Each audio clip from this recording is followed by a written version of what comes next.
এই মুহূর্তে সিলেট আন্তর্জাতিক ক্রিকেট স্টেডিয়ামে আছেন রিপোর্টার অপু বণিক। ম্যাচের সবশেষ খবর জানতে আমরা সরাসরি চলে যাচ্ছি তার কাছে। অপু,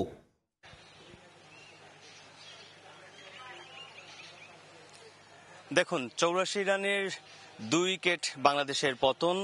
যেহেতু বাংলাদেশ যেন তার সেই উইকেট হারানোর ছন্দ থেকে যেন বের হতেই পারছে না, সেই আবহটাই আমরা লক্ষ্য করছি। এবং এই মুহূর্তে আছি সিলেট আন্তর্জাতিক ক্রিকেট স্টেডিয়ামে ঠিক আউটার ফিল্ডের পাশে। এবং কিছুক্ষণ আগেই কিন্তু যেহেতু বৈরী আবহাওয়া, সেই কারণে কিন্তু বৃষ্টি ছিল এবং লাঞ্চে যখন বাংলাদেশ দল যায় তখন থেকেই কিন্তু সিলেটে ঝিরিঝিরি বৃষ্টি শুরু হয়, যার কারণে খেলা আপাতত বন্ধ রয়েছে। এবং এই মুহূর্তে বৃষ্টি কিছুটাও কম আছে, একদম নেই, তবে আকাশ অনেকটাই মেঘলা আছে, এখন একটু রুদ্রোজ্জ্বল দেখা যাচ্ছে। তো এই সব কিছু মিলিয়ে কিন্তু এই মেঘলা আবহাওয়া এবং এই রোদের ঝিলিক আমরা দেখতে পাচ্ছি। তবে মাঠে যেমনটি আমরা লক্ষ্য করছিলাম, প্রথম ২ ওপেনার যখন নেমেছিলেন তখন তাদের মুখে একটি হাসি ছিল, কিন্তু সেই ছন্দপতনটা ঘটে যায় প্রায় ৩০ রানের পরেই। কিন্তু এই ওপেনাররা কিন্তু ব্যাক করে আবার তারা প্যাভিলিয়নে ফিরে যান। তবে দর্শকদের মধ্যে আমরা উচ্ছ্বাস দেখতে পেরেছি।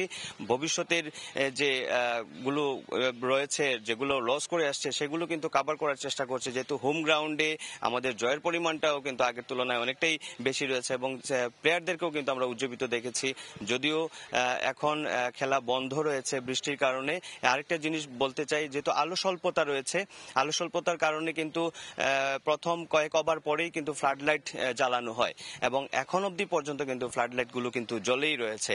তো আসলেই এখন যেহেতু বৃষ্টির কারণে বন্ধ রয়েছে, খেলা কতটুকু এগোবে সেটা নিয়ে কিন্তু এখন একটু ভাবার বিষয় রয়েছে। এবং আরেকটা বিষয় জানিয়ে রাখতে চাই, যেহেতু এই ক্রিকেট স্টেডিয়ামে প্রায় ১৮,০০০-এর দর্শকের একটা ক্যাপাসিটি রয়েছে এখানে, তো সেই তুলনায় কিন্তু আজকে দর্শকের এখানের যে উপস্থিতি আমরা লক্ষ্য করলাম সেটা কিন্তু অনেকটাই কম। সকালে যেমনটি বলেছিলাম যে টিকিট বিক্রি কিরকম হয়েছে।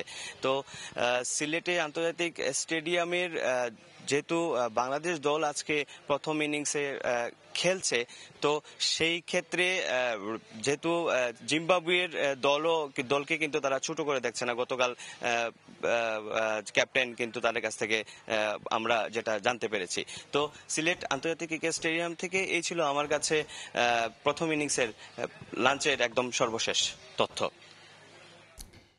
বাংলাদেশ জিম্বাবুয়ে প্রথম টেস্টের সবশেষ খবর জানাতে সিলেট আন্তর্জাতিক ক্রিকেট স্টেডিয়াম থেকে যুক্ত হয়েছিলেন আমাদের সহকর্মী অপু বণিক।